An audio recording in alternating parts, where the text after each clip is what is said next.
¿Cómo están? Muy buenas noches. Bienvenidos a la continuación de la lectura del libro Deja de ser tú de Joe Dispenza.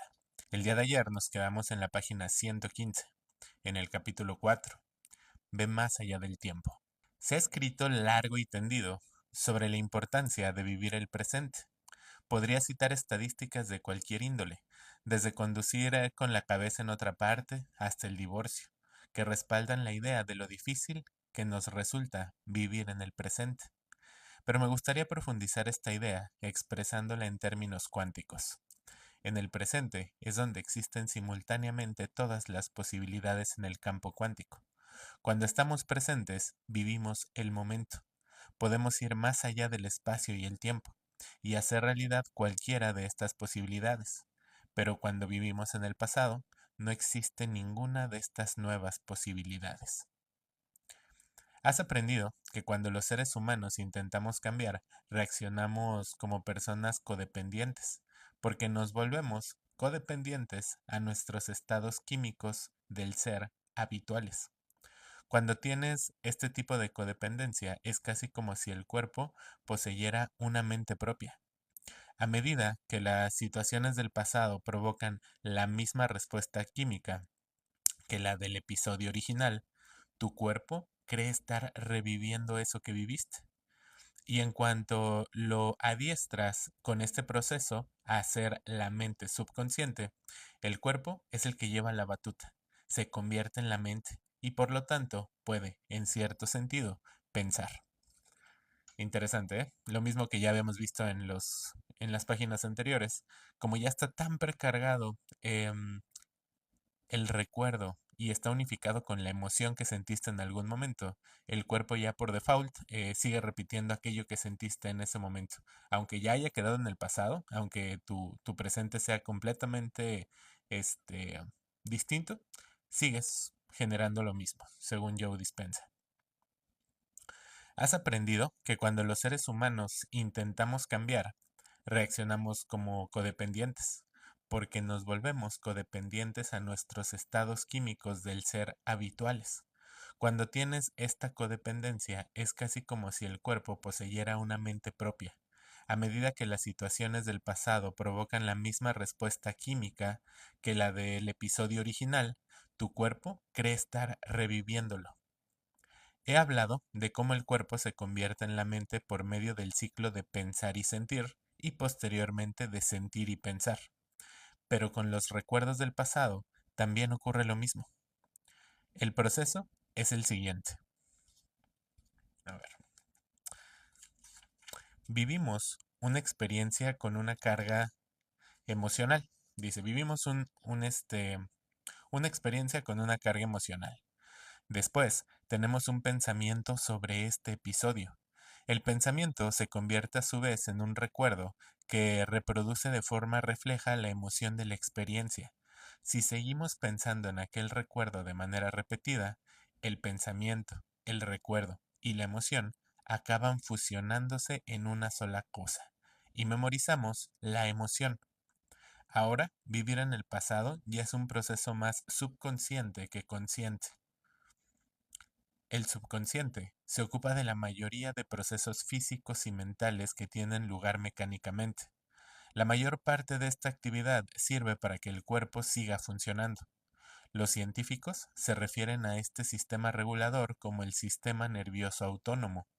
No necesitamos pensar en respirar, en hacer que el corazón, siga latiendo, en subir o bajar la temperatura corporal, ni en ninguno de los otros millones de procesos que ayudan al cuerpo a mantener el orden y a curarse.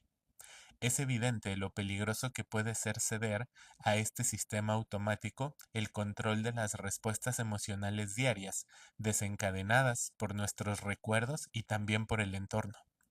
Esta serie subconsciente de respuestas rutinarias se han comparado de formas muy diversas con un piloto automático y con los programas automáticos de un ordenador. Estas analogías intentan mostrarnos que bajo la mente consciente hay algo que controla nuestra conducta. El siguiente ejemplo te ayudará a entenderlo mejor. Imagínate que siendo pequeño, un día, al volver a casa, descubriste a tu mascota preferida tendida, ahí, en el suelo. Ella ya había partido al otro mundo.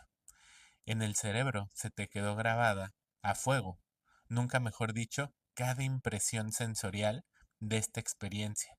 Literalmente la experiencia te asusta. Con experiencias traumáticas como esta, es fácil entender cómo las emociones se convierten en respuestas memorizadas inconscientes a situaciones del entorno que nos recuerdan la pérdida de un ser querido, por ejemplo. A estas alturas ya sabes que al pensar en la experiencia, creas en el cerebro y el cuerpo las mismas emociones que sentirías si estuviera ocurriendo nuevamente. Todo cuanto se necesita para activar este programa es un pensamiento fortuito o una reacción a una situación del mundo exterior, y de pronto vuelves a sentir aquella profunda sensación de pena.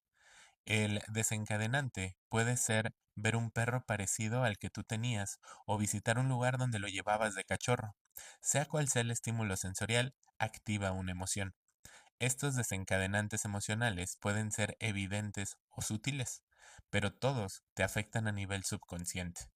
Y antes de poder procesar lo ocurrido, vuelves a sentirte en ese estado emocional químico de pena, de rabia y de tristeza.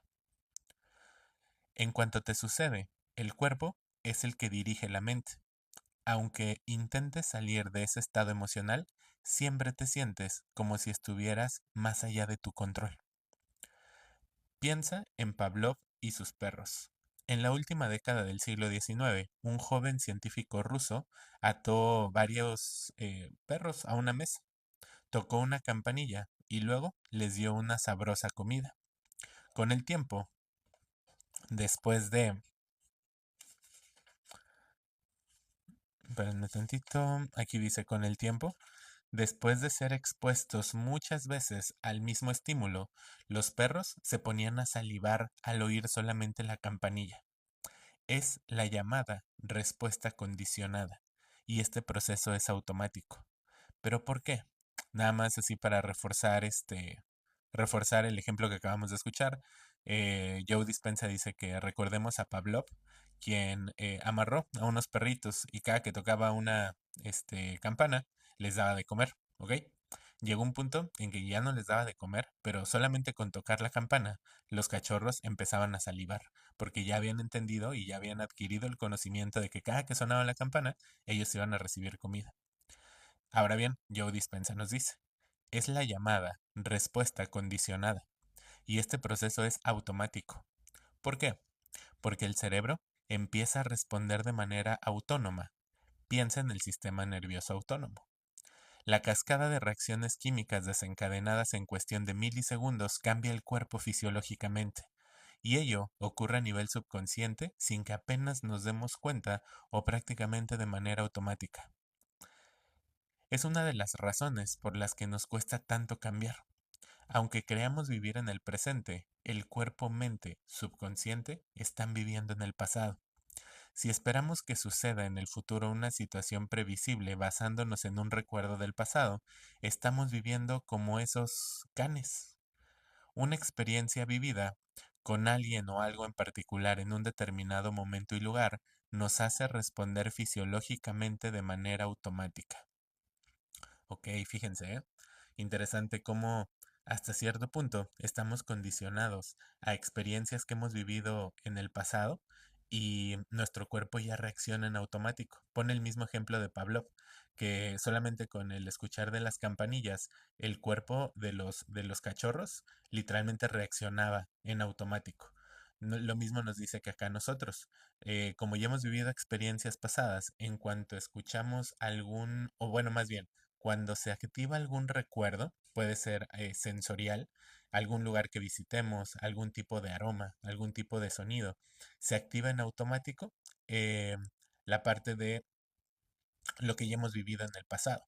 O sea, ese tipo de recuerdos salen nuevamente.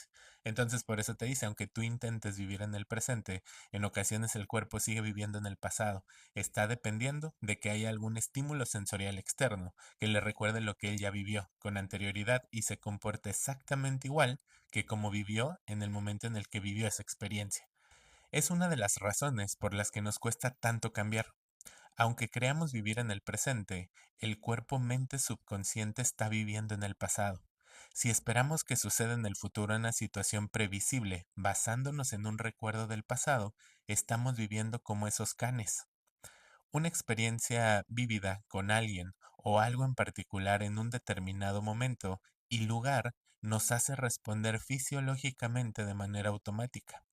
En cuanto abandonamos esta parte de la codependencia emocional procedentes del pasado, ya no habrá nada que active los programas automáticos del antiguo yo. ¿Ok? Así pues, es lógico que aunque pensemos o creamos vivir en el presente, lo más probable es que nuestro cuerpo esté viviendo en el pasado.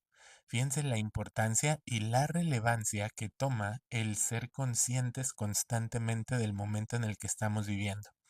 Porque cuando nos desconectamos y dejamos que nuestro cuerpo actúe de forma automática, cualquier mínimo estímulo nos va a conectar con nuestro yo del pasado. Vamos a seguir viviendo de forma automática, ¿ok? Entonces siempre hay que recordar que tenemos un propósito de estar en este momento presente para no engancharnos y estar repitiendo constantemente los patrones. ¿Sale?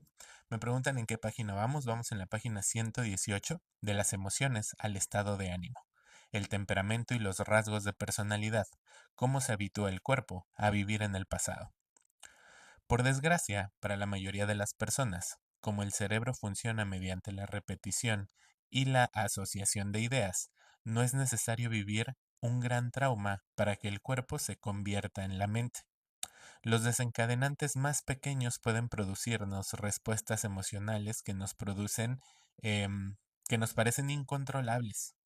Por ejemplo, mientras vas en coche al trabajo, haces una parada en la cafetería habitual para tomarte tu café preferido, pero descubres que ya no les queda. Decepcionado te dices, ¿cómo es posible que una empresa tan importante como esta no tenga una buena provisión de un café con tanto éxito? Al llegar al aparcamiento de tu lugar de trabajo, te irritas al ver un coche aparcado en tu estacionamiento favorito. Y cuando coges el ascensor, descubres, exasperado, que alguien que lo ha usado antes que tú ha pulsado todos los botones. Cuando por fin llegas a la oficina, un compañero te pregunta, oye, ¿qué te pasa? Hoy pareces estar de mal humor. Le cuentas tu historia y él te entiende perfectamente. Se la resumes diciendo, estoy de mala leche, pero se me pasará. Pero, ¿qué crees? No se te pasa. Un estado de ánimo es un estado químico del ser, por lo general de corta duración, la expresión de una prolongada reacción emocional. Un estado de ánimo es un estado químico del ser, por lo general de corta duración, la expresión de una prolongada reacción emocional. Algo en tu entorno, en este caso, el camarero que no ha sido capaz de satisfacer tus deseos y otros pequeños incidentes, desencadena una respuesta emocional. Como las sustancias químicas de esta emoción no se usan al instante, sus efectos duran un rato. Se llama periodo refractario. En el tiempo que abarca desde el inicio de la liberación de estas sustancias hasta que el efecto disminuye, cuanto más dura el periodo refractario, más se experimentan estos sentimientos. Cuando el periodo químico refractario de una reacción emocional dura horas o días, eso es un estado de ánimo. Eso ya es un estado de ánimo. Fíjense, factores externos impactan en cómo reacciona nuestra parte química del cuerpo. Y dependiendo qué tanto dure, se puede volver parte de nosotros tal cual, ¿saben? Interesante. Este, mm, Nada más la frase que siempre les recuerdo. No eres lo que te pasa, eres cómo reaccionas ante lo que te pasa. ¿Qué ocurre si este estado de ánimo persiste? A partir de aquel día no has estado de demasiado buen humor y ahora durante la reunión de trabajo, al echar un vistazo a tu alrededor, lo único que se te ocurre es que alguien lleva una corbata horrenda y que el tono nasal de tu jefe es peor que el chirrido de uñas arañando una pizarra. Cuando llegas a este punto, ya no es solo un estado de ánimo, sino que estás reflejando un temperamento. la tendencia a expresar de forma habitual una emoción a través de determinadas conductas. Un temperamento es una reacción emocional con un periodo refractario que dura de semanas a meses. Pero cuando el periodo refractario de una emoción dura meses y años, esta tendencia se transforma en un rasgo de personalidad. Fíjense, va como por partes, o sea, el hecho de cómo reacciona tu cuerpo en periodos cortitos es un estado de ánimo. Después del estado de ánimo, si persiste, pasa a ser parte de tu temperamento. Y si el temperamento persiste, pasa a ser un rasgo de tu personalidad. Yo creo que dice Alejandro Ríos, no concuerdo. Vamos a dejarlo como aprendizaje solamente para analizar. Eh, Pongámoslo así, por favor. Uno, así de que uno punto guión, estado de ánimo. Si persiste, dos punto, dos punto y seguido, sería temperamento. Si persiste, tres puntos, rasgo de personalidad. Así como para que lo podamos entender.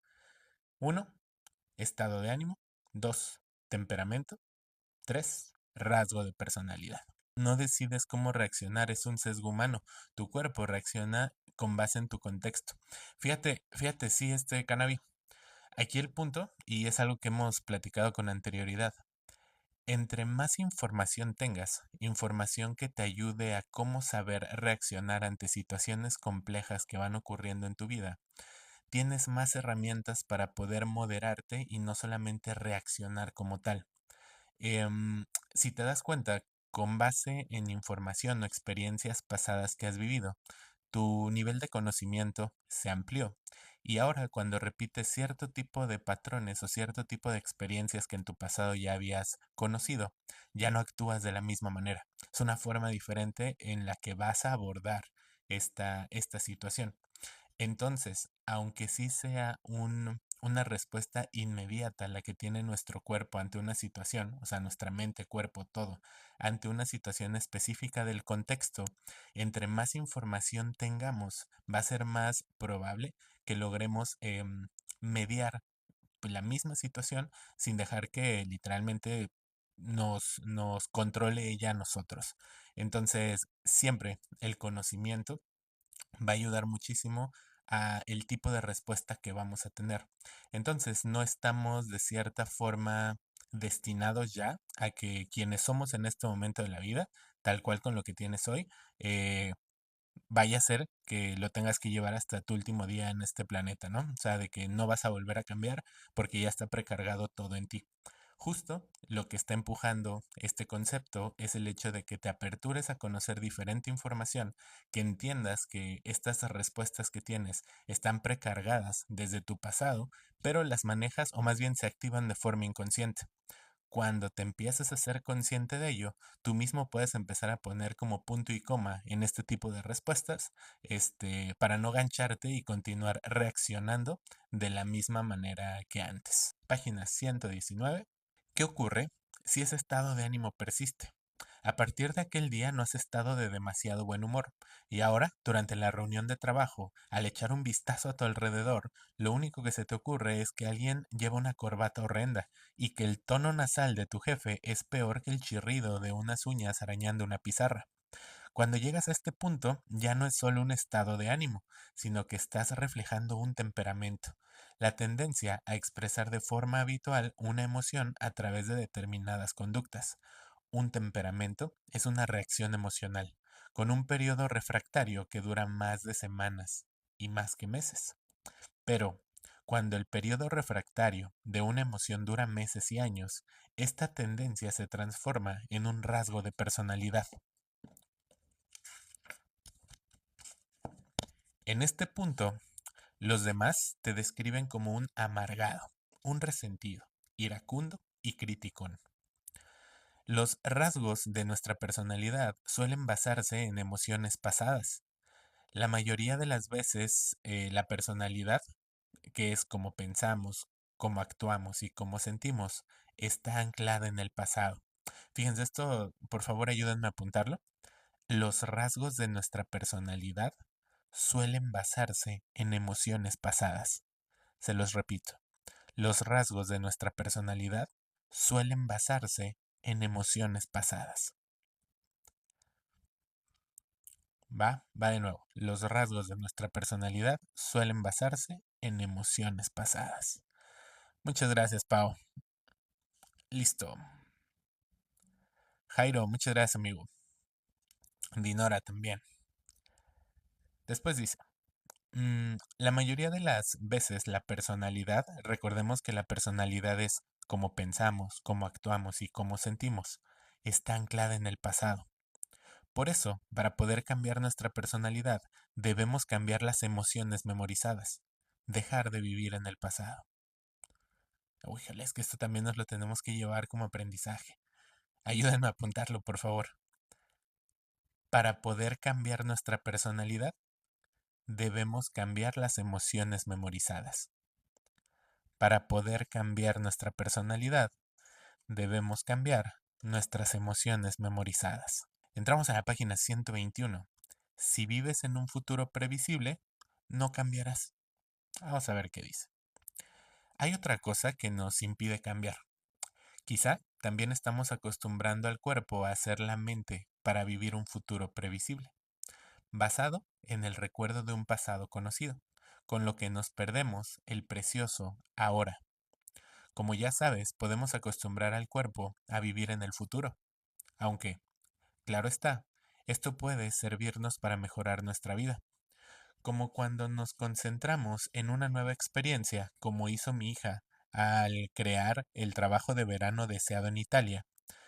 Como su historia demuestra, si nos concentramos en una situación futura deseada y planeamos cómo nos prepararemos o comportaremos, llega un momento en que vemos ese posible futuro con tanta claridad y concreción, perdón, que nuestro pensamiento empieza a transformarse en la experiencia.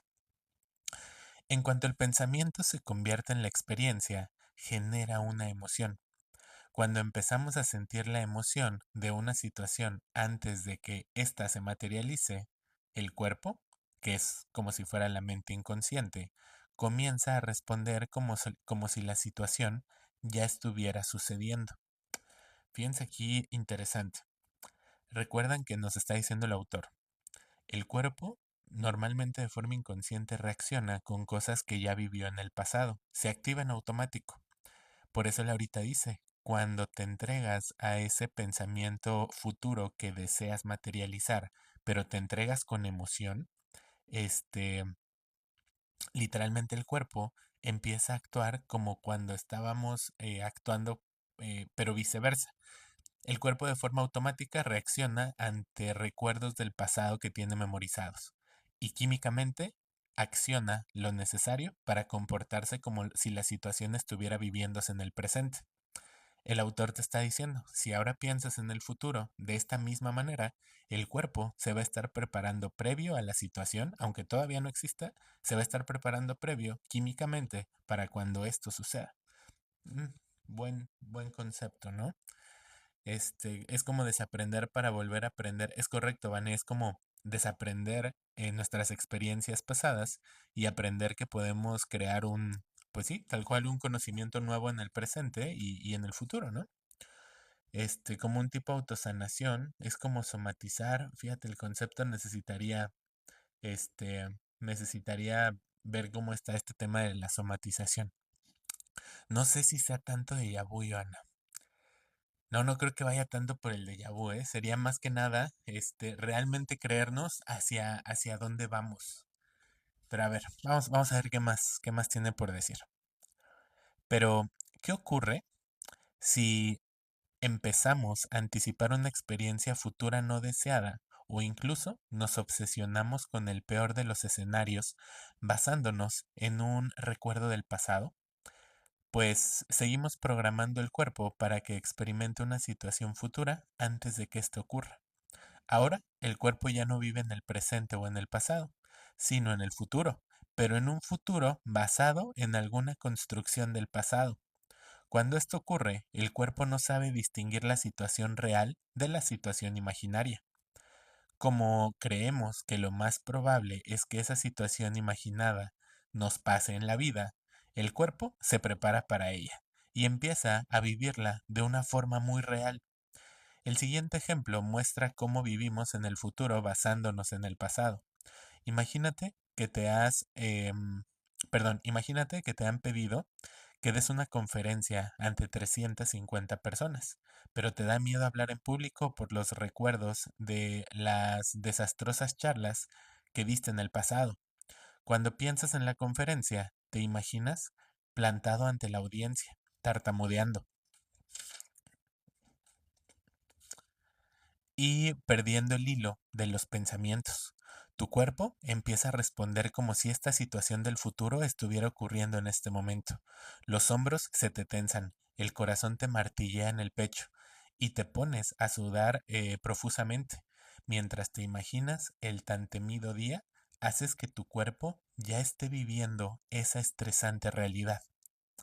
Absorto en la posibilidad de fracasar de nuevo y obsesionado con ello, no dejas de pensar en esta temida realidad. La mente y el cuerpo, polarizados, van del pasado al futuro una y otra vez, y en consecuencia te estás privando de la novedad de un maravilloso resultado en el futuro. Como un ejemplo más universal de vivir en un futuro previsible, pongamos que durante muchos años, al despertar por la mañana, llevas a cabo de manera automática las mismas acciones de siempre. El cuerpo está tan acostumbrado a esta rutina diaria que pasa de una tarea a otra casi mecánicamente. Das de comer al perro, te cepillas los dientes, te vistes, preparas el té, sacas la basura, recoges las cartas del buzón, captas la idea, ¿no? Aunque te despiertes pensando hacer algo distinto, vuelves a lo mismo de siempre, como si no pudieras evitarlo. Después de haber memorizado esta clase de acciones durante 1 o 2 décadas, tu cuerpo ha aprendido a esperarlas. En realidad, como subconscientemente lo has programado para vivir en el futuro, esto te permite dormirte detrás del volante. Incluso se podría decir que ya no eres tú el que conduce.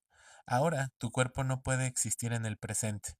Se ocupa de dirigirte haciendo funcionar un montón de programas inconscientes, mientras tú te acomodas en el asiento del copiloto y dejas que te lleve a un destino rutinario y conocido. Para abandonar tus hábitos casi automáticos y dejar de anticipar el futuro, necesitas aprender a vivir más allá del tiempo. Más adelante me extenderé sobre este tema. ¿Ok? Es correcto, Penny. El punto es que queremos cambiar, pero de forma inconsciente seguimos haciendo prácticamente lo mismo de siempre. Entonces, pues el cuerpo ya lo conoce, ya lo sabe, por eso te dice, es como si te entregaras a tus hábitos, como si te subieras a un vehículo de copiloto y dejaras que tus mismos hábitos fueran el conductor y te van a llevar pues a lo mismo, a un destino rutinario y conocido. Tú ya no metes las manos, tu cuerpo decide por ti, por medio de los hábitos que ya tienen precargados. Solamente actúa como anteriormente ya lo había hecho. Seguimos página 122. Un subtema, vivir en el pasado, que es tu futuro. Vivir en el pasado, que es tu futuro. El siguiente ejemplo muestra cómo las emociones de siempre crean el futuro correspondiente. Un compañero del trabajo te invita a la barbacoa del 4 de julio. Sabes que todos los de tu departamento van a ir, pero no te gusta el anfitrión. Siempre es el número uno y no le importa hacérselo saber a los demás. Cada vez que ha organizado un encuentro, has acabado pasándolo fatal, porque este tipo hace que te subas por las paredes. Mientras conduces hacia su casa, no dejas de pensar en que en la última fiesta interrumpió la comida para regalarle a su mujer un nuevo BMW. ¿Estás seguro, como le has estado diciendo a tu pareja durante toda esta semana, que será un día horrible? ¿Y sabes qué? Acaba haciéndolo. Te ponen una multa por saltarte el alto. Un compañero tuyo derrama una cerveza sobre tus pantalones y la camisa. Y la hamburguesa, al punto que has pedido, está un poco cruda. Pero dada la actitud, tu estado del ser con el que has ido a la fiesta, ¿cómo podías esperar que las cosas fueran diferentes? Te has despertado esperando un día horrible y ha acabado siéndolo. has estado pensando de tu obsesión con un futuro no deseado, anticipando lo que ya va a suceder, justamente a vivir en el pasado, comprando, comparando el estímulo que estabas recibiendo con los que recibiste en el pasado, para crear sencillamente más de lo mismo. Si observas tus pensamientos y los escribes, verás que la mayor parte del tiempo estás pensando en el futuro más que en el pasado. Bueno, aquí lo que quiere decir es que la mayor parte del tiempo pones o escribes como esperas que te vaya en el futuro, pero sencillamente cuando lo analizas se parece muchísimo a lo que ya viviste con anterioridad. No es como que estés esperando algo distinto realmente, sino que con base en lo que ya conoces, esperas más en el futuro de eso. Entonces, se vuelve un poquito como cíclico tu pasado, presente y futuro. ¿Ok? Lo estoy escuchando y ahí voy en esa parte, dice Lolis. Oigan, de las 270 personas que andan por aquí, si es la primera vez que aparecen en este en vivo y les gustan los temas de desarrollo personal, espiritualidad y ciencia, llegaron al lugar indicado. Píquenle ahí en seguir al creador. Bienvenidos a la comunidad de Entre Ciencia y Conciencia. Y aquí nos dedicamos a leer, encontrar información valiosa y mejorar nuestra experiencia de vida por medio de ello. Vamos en la página 123. Vive tu nuevo futuro deseado en el precioso presente. Vive tu nuevo futuro deseado en el precioso presente. Vamos en la página 123, Magdala. Vive tu nuevo futuro deseado en el precioso presente. Hay otras preguntas. Vamos a ver acá. Hay otras preguntas importantes que debes hacerte. Si sabes que al estar presente y eliminar tus conexiones con el pasado puedes acceder a todos los resultados posibles en el campo cuántico, ¿por qué elegir vivir en el pasado y seguir creando el mismo futuro? ¿Por qué no hacer lo que ya está en tu alcance, que es modificar mentalmente la configuración del cerebro y del cuerpo para cambiar antes de que se materialice la experiencia deseada? ¿Por qué no decidir vivir ahora el futuro elegido? En lugar de obsesionarte con una situación traumática o estresante que temes vivir en el futuro, basándote en tu experiencia del pasado, obsesiónate con una nueva experiencia deseada que aún no hayas sentido emocionalmente. Permítete vivir ahora en este posible nuevo futuro, hasta el extremo que tu cuerpo acepte o crea estar sintiendo las elevadas emociones que la situación te producirá en el presente. Aprenderás a hacerlo, dice. ¿Te acuerdas de cuando le dije a mi hija que debía vivir como si ya hubiera experimentado aquel maravilloso verano en Italia? Al hacerlo, ella le estaba transmitiendo al campo cuántico que aquella situación ya se había materializado. Las personas que han destacado en el mundo lo han demostrado. Miles de las llamadas personas corrientes lo han conseguido y pues tú también puedes lograrlo. Tienes todo el equipo neurológico necesario para trascender el tiempo, para adquirir esta habilidad, lo que algunos llaman milagros. Yo lo considero casos de individuos que se esforzaron en cambiar su estado del ser para que el cuerpo y la mente ya no siguieran siendo simplemente un registro del pasado, sino dos activos compañeros encaminándose hacia un futuro mejor. Como te da risa la cuántica es sistema de medición. Justo, fíjate, Canavi, lo que había puesto el autor a inicios del video, a inicios del libro, es que él expresa que tal cual en el cuanto, en la parte cuántica, todo es una infinidad de posibilidades. Él te dice que dentro de todas las infinitas posibilidades que existen ahí, se termina materializando una en específico, que viene siendo tu experiencia vital en este momento. Lo que él quiere hacer es encontrar la forma en cómo te puedas, ¿cómo te explico?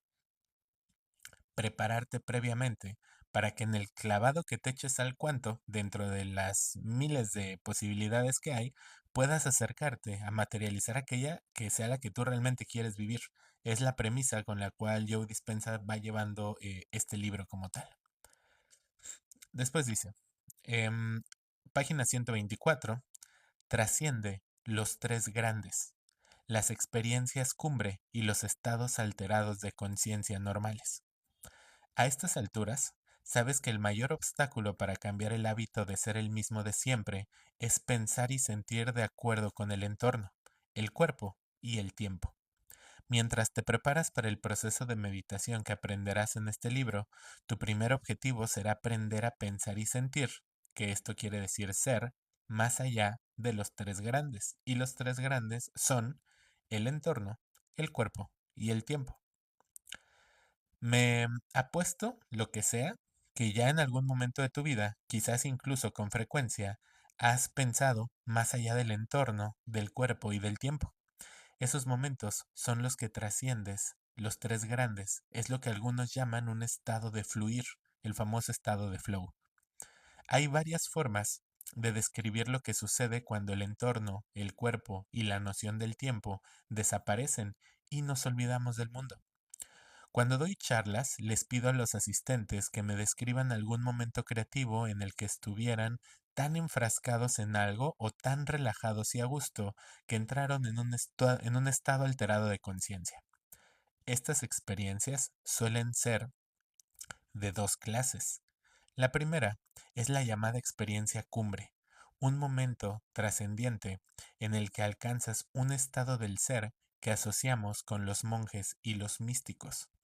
Comparada con este episodio tan espiritual, la otra clase de experiencia puede parecer más mundana, ordinaria y prosaica, pero esto no significa que sea menos importante. Mientras escribía este libro, viví muchos momentos normales como estos, aunque no tan a menudo como me hubiera gustado.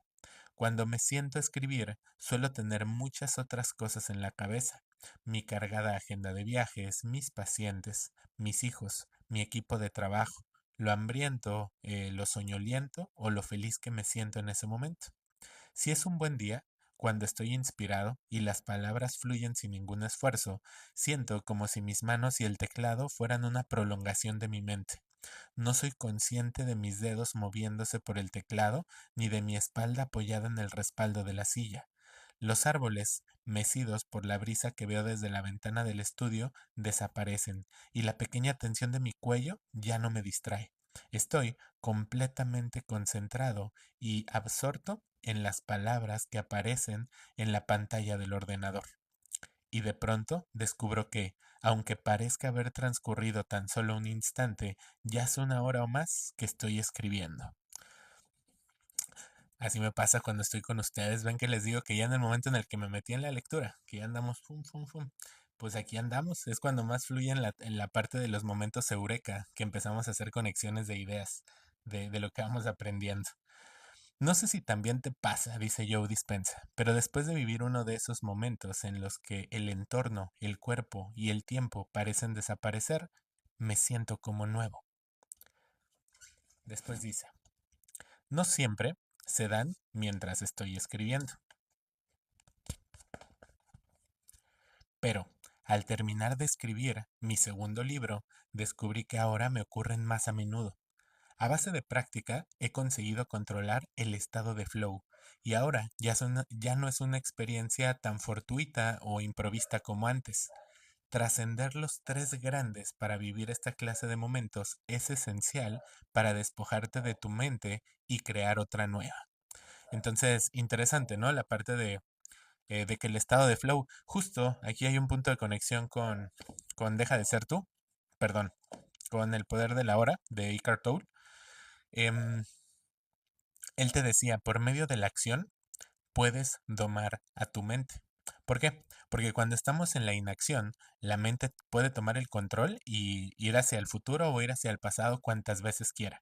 ¿Por qué? Porque sencillamente no estamos ocupados en el momento presente. Pero cuando empezamos a accionar, literalmente cuando estamos en acción de lo que sea, ¿eh? Puede ser hacer ejercicio, puede ser leer un libro, puede ser estar cocinando, pero en un estado de flow constante. Como estás ocupado, tu mente deja de resonar en ti. Le quitas el poder de que ella sea la que esté controlando qué es lo que estás pensando o el tipo de ideas que están llegando a ti, porque estás muy concentrado en tu momento presente. Entonces, ahorita punto de conexión entre Eckhart Tolle y Joe Dispenza en este punto de la importancia de el estado de flow en el momento presente para controlar a la mente. ¿Ok? Entonces, llegamos a la página 127, Capítulo 5. Supervivencia frente a creación. En el último capítulo he puesto el ejemplo de cuando escribo para ilustrar la importancia de trascender a los tres grandes, porque al escribir estamos creando palabras, ya sea en una página física o en un documento digital. La misma creatividad se da cuando pintamos, tocamos un instrumento musical, torneamos la madera o realizamos cualquier otra actividad que nos libere de los límites de los tres grandes. Después dice, ¿por qué nos cuesta tanto vivir esos momentos creativos? Si nos centramos en un penoso pasado o en un temido futuro, significa que estamos viviendo la mayor parte del tiempo estresados, en un estado de supervivencia, ¿ok? Tanto si estamos obsesionados con la salud, la supervivencia del cuerpo, el apego de la hipoteca, perdónenme, vamos a retomar eso. Tanto si estamos obsesionados con nuestra salud, y aquí pone que la salud es la supervivencia del cuerpo, el pago de la hipoteca, que es la necesidad de sobrevivir en un espacio que nos proteja del entorno exterior, o el tiempo que nos falta para hacer lo necesario para sobrevivir, la mayoría estamos mucho más acostumbrados a vivir en el estado de la mente, llamado de supervivencia, ¿ok? Que en el de creadores. Aquí prácticamente lo separa de esta manera. Nos absorbe tanto la vida cotidiana en la parte de que pues tenemos que buscar qué comer, tenemos que estar en un lugar seguro, tenemos que hacer nuestras actividades económicas pues, para poder sobrevivir, que justo le bajamos el volumen a la creatividad. Nos entregamos a la supervivencia haciendo lo necesario para sobrevivir, pero restamos a la creatividad. Entonces, claramente esto no es ni bueno ni malo. Recordemos que em, cada uno de nosotros tiene un punto de partida distinto, que se los acabo de decir. Cada uno de nosotros tenemos la parte del contexto material muy distinto y por ende cada uno de nosotros tiene que buscar la forma de sobrevivir, ¿no? De poder ganarse la vida como tal. Esto lo quiero dejar súper claro porque no quiero que sea este tipo, como de contenido de pronto que cae en lo tóxico, de que tú inténtalo hasta que se te desgarre la ropa, pero el punto es conseguirlo. No se trata de eso, ¿saben? Lo que siempre estoy comentándoles es que cuiden mucho su experiencia de vida. La experiencia de vida no se trata solamente de ganar, no se trata solamente de triunfar, de ser los más grandes, de ser el número uno. La experiencia de vida es algo muy personal, es algo muy nuestro, es algo con lo cual necesitamos cierto valor para conocernos a profundidad, para autocuestionarnos y saber quiénes somos, saber qué nos gusta, saber qué nos llena, saber qué tipo de cosas son las que queremos seguir viviendo en nuestra vida. Y no todo es para todos. De pronto nos bombardean con un estereotipo del deber ser, que estamos corriendo constantemente para conseguirlo, y ni siquiera sabemos si eso realmente nos va a hacer felices o no. Por ende, este tipo de información que recabamos es con la finalidad de encontrar herramientas que nos ayuden a mejorar nuestra experiencia de vida, muy personal, muy nuestra. ¿Qué me nutre a mí? ¿Quién soy yo? O sea, ¿qué es lo que a mí me gusta? ¿Hacia dónde me voy a dirigir en el futuro? ¿Ok? De esta información que acabo de recabar, ¿qué es lo que me va a beneficiar a mí para continuar? Entonces, recuerden, ya se los he dicho con anterioridad, la vida no es una carrera de velocidad, la vida es un maratón, ¿ok? Se va ganando con la parte de resistencia y constancia, no de ver quién es más rápido. Entonces, en esta parte de constancia y de resistencia, se van a ir dando cuenta poco a poquito que hay cosas que a lo mejor no son necesarias para su carrera, no son necesarias para su maratón, y las pueden ir dejando y no pasa nada. Su propia decisión, su propia experiencia de vida. Pero para ello necesitamos conocernos previamente, ¿ok? Y eso es a lo que más los voy a invitar. Por eso constantemente les estoy diciendo, cuestiónense las cosas que escuchan, cuestiónense lo que yo mismo les estoy leyendo aquí, cuestiónense los mensajes que les estoy brindando. Lo importante es yo. Yo, o sea, yo como persona, es mi propia experiencia de vida, yo quién soy, yo cómo me identifico, yo qué tipo de cosas son las que quiero cambiar dentro de mi experiencia. Y nada, ni bueno ni malo, sencillamente diferente. Cada uno de nosotros le tiene que poner su toque único a la vida. ¿Va? ¿Por qué nos cuesta tanto vivir esos momentos creativos? Si nos centramos en un penoso pasado o en un temido futuro, significa que estamos viviendo la mayor parte del tiempo estresados, en un estado de supervivencia. Tanto si estamos obsesionados con la salud, recordemos que la salud es la supervivencia del cuerpo, o preocupados por el pago de la hipoteca, que es la necesidad de sobrevivir en un espacio que nos proteja del entorno exterior, o si estamos preocupados en el tiempo que nos falta para hacer lo necesario para sobrevivir. La mayoría estamos mucho más acostumbrados a vivir en el estado adictivo de la mente, llamado de supervivencia, más que en el estado creativo. ¿Ok? En mi primer libro explico con gran detalle en qué se diferencia un estado creativo de un estado de supervivencia. Si deseas conocer más a fondo estas diferencias, puedes leer los capítulos 8 a 11 de Desarrolla tu cerebro. Desarrolla tu cerebro, otro libro de Joe Dispenza. En las siguientes páginas describiré brevemente la diferencia entre ambos estados. Para entender el estado de supervivencia, imagínate un animal, como un ciervo, pastando satisfecho en el bosque. Supongamos que vive en homeostasis, un perfecto equilibrio con el entorno. Pero si detecta algún peligro en el mundo exterior, como por ejemplo un depredador, se activa en él la respuesta de lucha o huida del sistema nervioso. El sistema nervioso simpático forma parte del sistema nervioso autónomo, que se ocupa de funciones automáticas del cuerpo como la digestión, la regulación térmica, los niveles de azúcar en la sangre y otras similares. El cuerpo del ciervo se prepara para afrontar la situación de emergencia cambiando químicamente. El sistema nervioso simpático activa de manera automática las glándulas suprarrenales para movilizar una gran cantidad de energía. Si le persigue una manada de coyotes, utiliza esta energía para huir. Y si es lo bastante ágil como para huir sin sufrir ningún daño, quizás al cabo de 15 o 20 minutos, cuando la amenaza haya desaparecido, vuelva a pastar como si nada, tras recuperar su equilibrio interior. Los humanos tenemos el mismo sistema.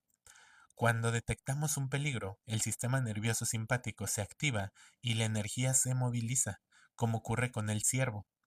En los albores de la historia humana, esta respuesta de adaptación tan eficaz nos ayuda a enfrentarnos a depredadores y a otras amenazas para sobrevivir. Aquellas cualidades de los animales nos iban de maravilla para nuestra evolución como especie. Entramos a un siguiente subtema, página 128.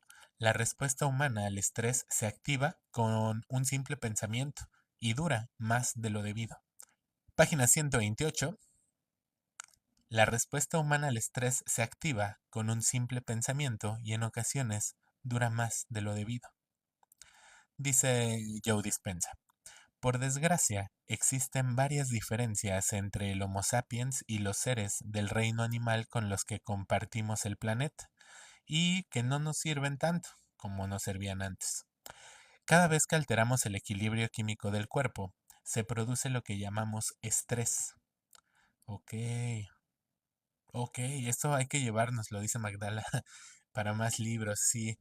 Hay que apuntar esto, por favor.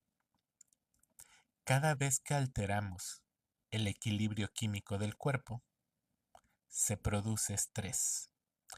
Cada vez que alteramos el equilibrio químico del cuerpo, se produce estrés. La respuesta de estrés es la manera innata del cuerpo de responder a lo que le hace perder el equilibrio y a lo que hace, a lo que tiene que hacer el cuerpo para recuperarlo. Tanto si vemos un león en el Serengeti como si nos topamos en el supermercado con una expareja poco cordial o perdemos los nervios en un atasco por estar llegando tarde a una reunión, la respuesta de estrés se activa porque estamos reaccionando al medio exterior. ¿Ok? Los seres humanos, a diferencia de los animales, activamos la respuesta de lucha o huida con un simple pensamiento. Y este pensamiento puede no tener que ver con las circunstancias presentes. Podemos activar la respuesta de lucha o huida al anticipar alguna situación. Y lo peor de todo es que podemos desencadenar la respuesta del estrés al recordar un episodio infeliz urdido en el tejido de nuestra materia gris. Así pues, tanto si anticipamos una experiencia que nos produce la respuesta de estrés, como si la recordamos, el cuerpo está existiendo en el futuro o en el pasado. Convertimos por desgracia las situaciones estresantes breves en situaciones estresantes largas. Por otro lado, por lo que se sabe hasta ahora, los animales no tienen la capacidad humana, o quizá debería decir la discapacidad, de activar la respuesta de estrés con tanta frecuencia y facilidad que finalmente no pueden desactivarla. Al ciervo, que vuelve a pastar felizmente al poco rato, no le acosan pensamientos de lo que le acaba de suceder minutos antes, y menos aún de cuando el coyote lo persiguió 2 meses atrás. Esta clase de estrés recurrente es perjudicial para nosotros porque no existe ningún organismo que esté dotado de un mecanismo para afrontar los efectos físicos negativos de una respuesta de estrés tan frecuente y duradera. Es decir, ningún ser puede evitar las consecuencias de vivir una situación de emergencia prolongada. Cuando activamos la respuesta de estrés y no podemos desactivarla, el cuerpo acaba fallando. ¿Ok? Pongamos que estás activando constantemente el sistema de lucha o huida por alguna circunstancia amenazadora de tu vida, ya sea real o imaginaria. Mientras el corazón te late con furia en el pecho, bombeando un montón de sangre hacia las extremidades, y el cuerpo pierde el equilibrio homeostático, el sistema nervioso te prepara para huir o luchar. Pero afrontémoslo. No puedes largarte a las Bahamas ni estrangular.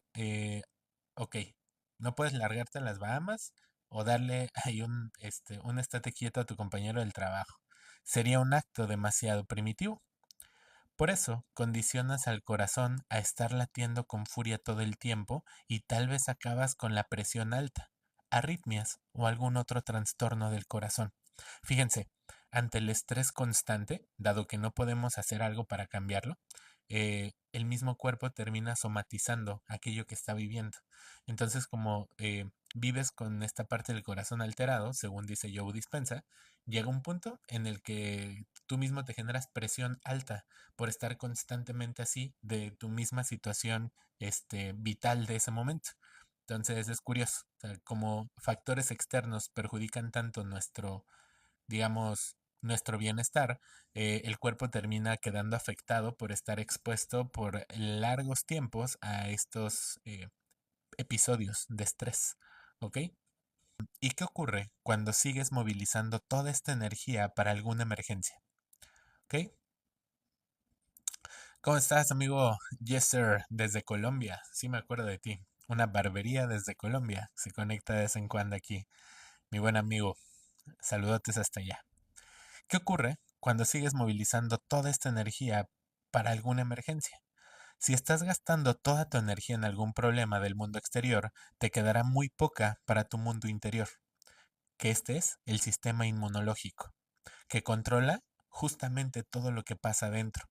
No tienes suficiente energía para el crecimiento y la regeneración y acabas enfermándote, ya sea por un resfriado, por un cáncer o por artritis. Todos son trastornos autoinmunes.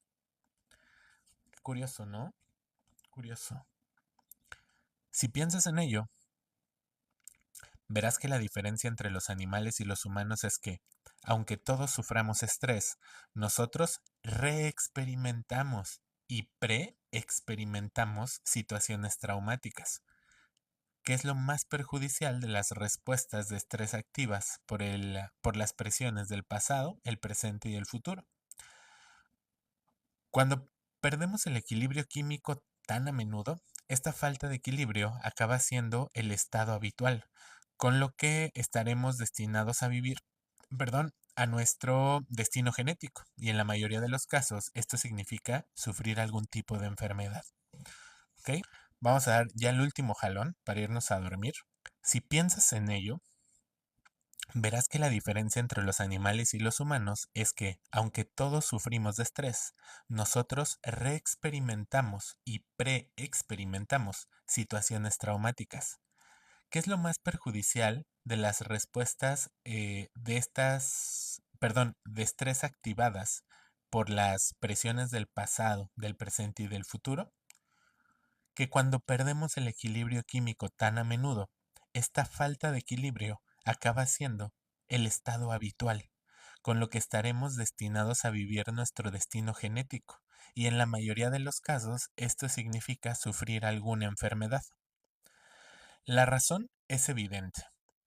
El efecto dominó de la cascada de hormonas y de otras sustancias químicas liberadas como respuesta al estrés puede alterar algunos genes y producir con ello enfermedades. Es decir, el estrés recurrente presiona los botones genéticos que pueden empezar a enviarnos a nuestro destino genético. Lo que en el pasado era una conducta adaptativa muy eficaz y una respuesta bioquímica beneficiosa, que era la lucha y la huida, se ha convertido ahora en una serie de circunstancias muy perjudiciales y desadaptativas. Por ejemplo, cuando un león perseguía a tus antepasados, la respuesta del estrés hacía aquello para lo que estaba diseñada, que era protegerlos del medio exterior. Esto es una conducta adaptativa.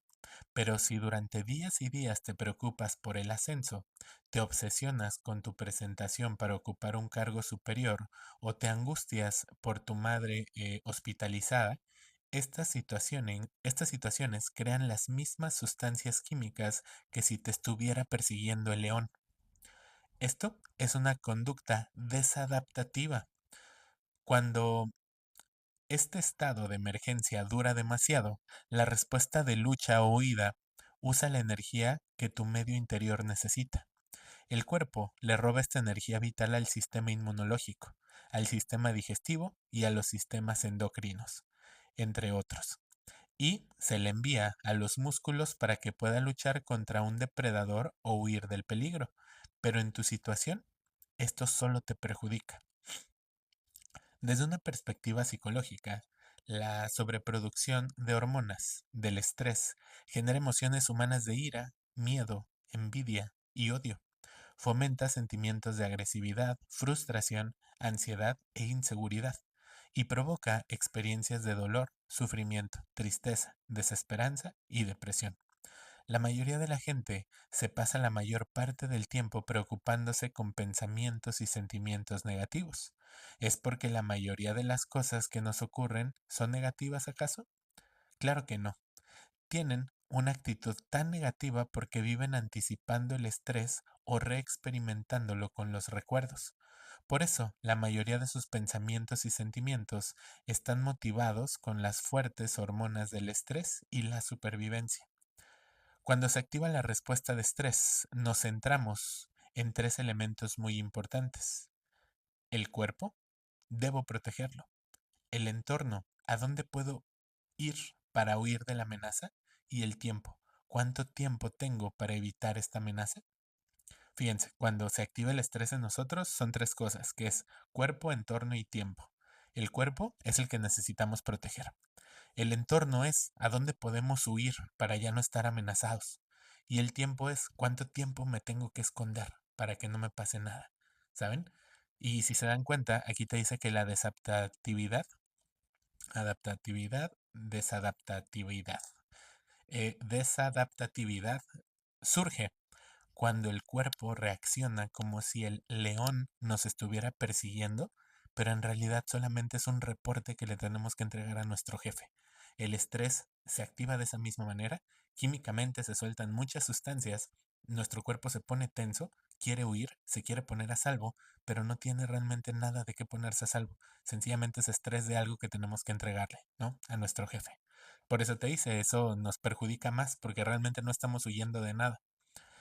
Los humanos estamos tan dominados por los tres grandes porque vivimos en un estado de supervivencia. La respuesta de estrés y las hormonas que segrega nos obligan a centrarnos y obsesionarnos en el cuerpo, en el entorno y en el tiempo. Por eso empezamos a definir nuestro yo en el marco del reino físico. Nos volvemos menos espirituales, menos conscientes, menos atentos y menos lúcidos. Dicho de otro modo, nos volvemos más materialistas, es decir, estamos pensando constantemente en cosas del mundo exterior. Nos identificamos con nuestro cuerpo. El mundo exterior acapara toda nuestra atención porque es en él que esas sustancias químicas nos obligan a fijarnos. Todo aquello que poseemos, la gente que conocemos, los lugares que visitamos, los problemas que afrontamos, los peinados que no nos gustan, las partes de nuestro cuerpo, los kilitos de más, nuestro aspecto comparado con el de los demás, cuánto tiempo tenemos o nos falta, ya te habrás hecho una idea de lo que quiero decir. Y recordamos quiénes somos basándonos sobre todo en lo que conocemos y hacemos.